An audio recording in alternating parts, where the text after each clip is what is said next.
Pemerintah Iran pada Rabu 1 April menolak klaim Presiden Amerika Serikat Donald Trump yang menyebut Teheran telah meminta gencatan senjata. Situasi geopolitik di Timur Tengah kembali memanas. Dan kali ini, narasi yang berkembang justru menimbulkan kebingungan sekaligus kekhawatiran global.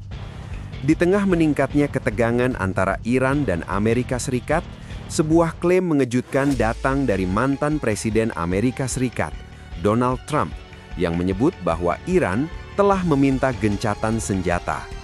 Pernyataan tersebut dengan cepat menyebar luas dan memicu spekulasi, seolah menjadi sinyal bahwa konflik yang terjadi mulai mereda.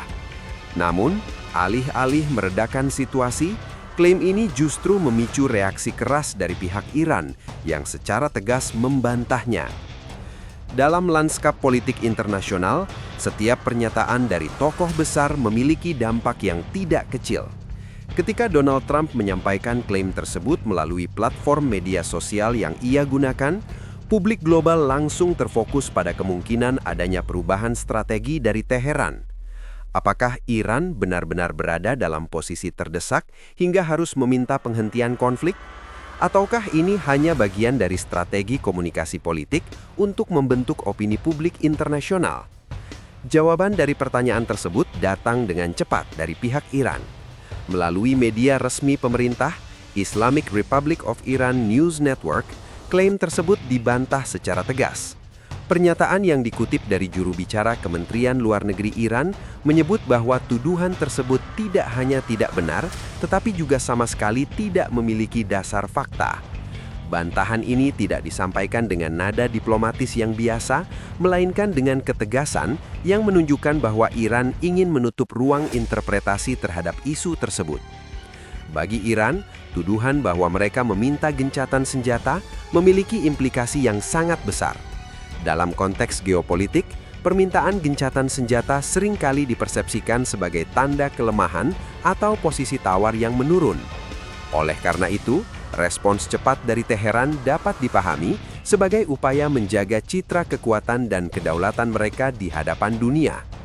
Iran ingin menegaskan bahwa mereka tidak berada dalam posisi tertekan dan bahwa setiap narasi yang menyebut sebaliknya adalah bentuk distorsi informasi.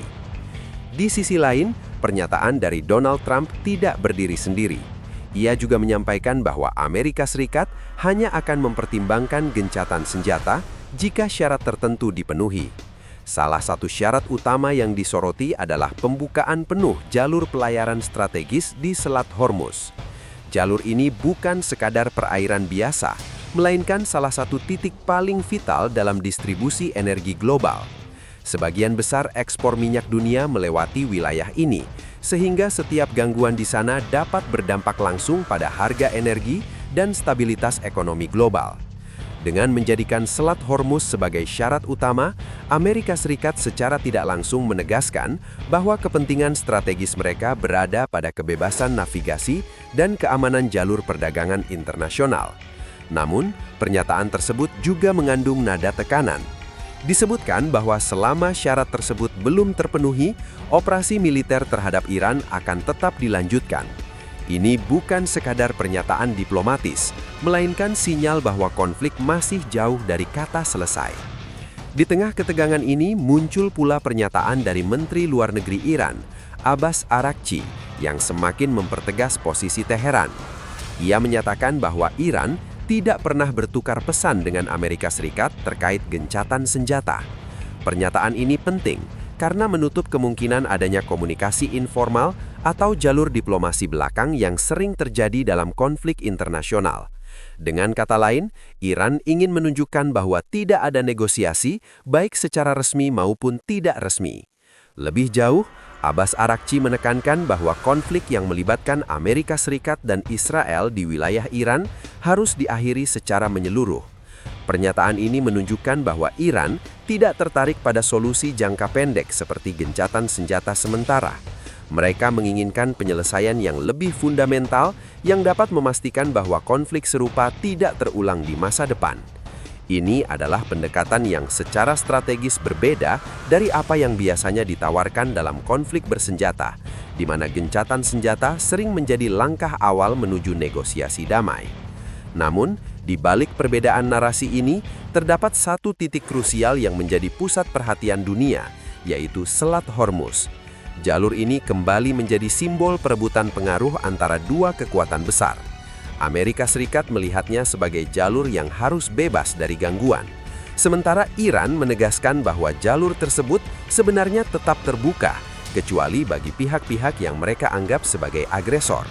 Pernyataan ini mengandung pesan yang sangat jelas bahwa Iran siap menggunakan kendali atas wilayah tersebut sebagai alat tekanan dalam konflik. Ketegangan semakin meningkat ketika Donald Trump juga mendorong pembentukan koalisi internasional untuk memastikan keamanan jalur pelayaran tersebut.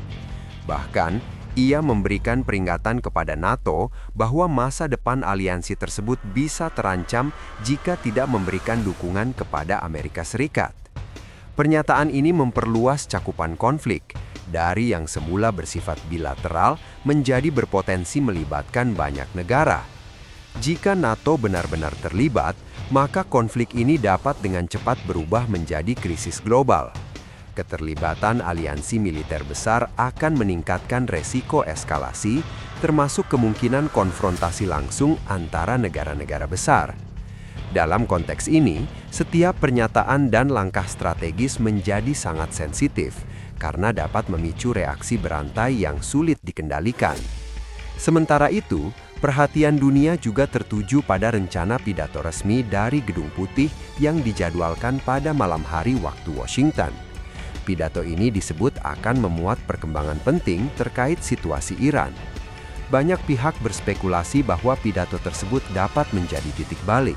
Apakah menuju eskalasi lebih lanjut atau justru membuka peluang deeskalasi? Dalam situasi seperti ini, perang tidak hanya terjadi di medan militer, tetapi juga di ruang informasi. Narasi menjadi senjata yang sama kuatnya dengan kekuatan militer. Klaim dari satu pihak dapat membentuk persepsi global, sementara bantahan dari pihak lain berusaha meruntuhkan narasi tersebut. Publik internasional pun berada di tengah arus informasi yang saling bertentangan, mencoba memahami mana yang merupakan fakta dan mana yang merupakan strategi komunikasi. Pertanyaannya kemudian menjadi semakin kompleks.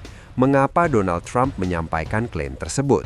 Apakah ini bagian dari tekanan psikologis terhadap Iran, ataukah ini ditujukan kepada audiens domestik dan internasional untuk menunjukkan posisi dominan Amerika Serikat? Di sisi lain, mengapa Iran begitu cepat dan tegas membantahnya?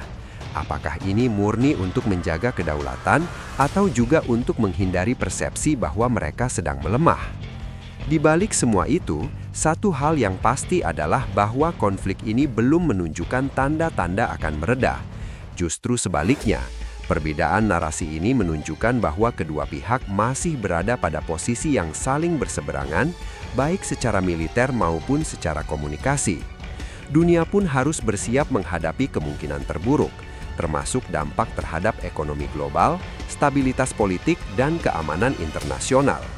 Dalam konteks yang lebih luas, apa yang terjadi antara Iran dan Amerika Serikat bukan hanya tentang dua negara. Ini adalah cerminan dari dinamika kekuatan global yang terus berubah. Setiap langkah, setiap pernyataan, dan setiap keputusan memiliki konsekuensi yang melampaui batas wilayah. Dan di tengah semua itu, dunia hanya bisa mengamati, menganalisis, dan berharap bahwa konflik ini tidak berkembang menjadi sesuatu yang lebih besar. Karena jika itu terjadi, dampaknya tidak hanya akan dirasakan di Timur Tengah, tetapi di seluruh dunia.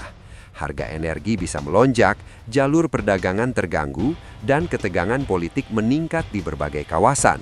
Semua ini berawal dari satu klaim, satu bantahan, dan satu konflik yang hingga kini masih terus membara.